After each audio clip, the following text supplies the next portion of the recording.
Bloodman here with another scorpion video. Today we're going to be covering the bee, or arenicola. I'm not too good at pronouncing it, so that's how you spell it. We got a little baby in here. It's desert species. So housing. This is just a little guy, so this small critter keeper is fine. If you have a big one, you're obviously going to want a bigger cage. Substrate. I use 50% excavator clay burning substrate from PetSmart and 50% just fine grained reptile sand that you can also get at a pet store. And just mix them 50-50. What you can do is wet it down. Well, obviously don't keep the scorpion in there.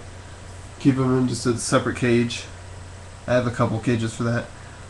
Get it completely wet, not like soaking where there's piles, but just wet enough that it absorbs all the water and it's damp, and let it completely dry out, which will take a couple weeks. You might want to keep like a little heat lamp on it to help evaporate, or like a fan to keep the air moving, which will help it dry out real fast.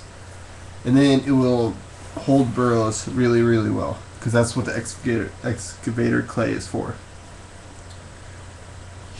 Heating, I personally use I have a heating unit for my entire room because I keep multiple scorpions, but a heat lamp is fine.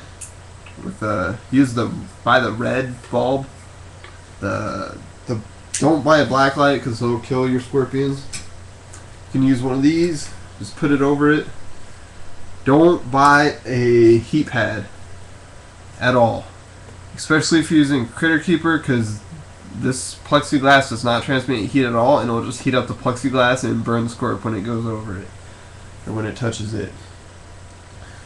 Humidity, 30 to 50. Remember, it's a desert species, so it's obviously going to be dry in there. Diet, I buy at Petco, they have two sizes. I buy the small ones, and I also breed my own crickets, but if you just have a couple scorpions, the small ones will do for a small guy like this, or just a big scorpion. He eats probably once a week. I feed him a couple of small ones because they're really small. Hide, just dig a little thing in the ground. He'll scrape out whatever he wants under that rock. If you set it up, if you wet it down like I said before, he'll burrow, depending on just how active your scorpion is. Not really the species, I find, determines how active they are. It's more just the scorpion itself. Venom, these guys are 4 out of 5. This guy's still little, so I'm not too worried about him. So if I got stung by him, I wouldn't probably have to go to the hospital. It would just hurt really badly, so I do not want to get stung. And I don't know if I'm allergic to them because I've never been stung by a scorpion. Don't intend to. So just be really careful when you're in and around his cage. Make sure you know where he is at all times. Remember the temperament of the scorpion. So this guy's pretty calm, so I'm not too worried about my hand in there. But my LQ is really aggressive, so I do not want to put my hand anywhere in there because he will attack me. This guy, she's just sitting there. He's calm, definitely. Communal, they're not communal at all. As babies, like, everything's communal pretty much, but during molts and stuff, they'll eat each other, so it's best just to keep them separate. I only have one, so I don't have to worry about that. But he's pretty. And I bought this guy at Ken the Bug Guy.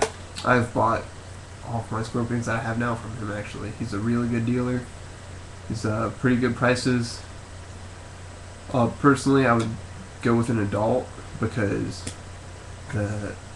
it's harder, especially for desert species, to raise them from a baby because of the molts and the mycosis and stuff, and you have to get the humidity just right.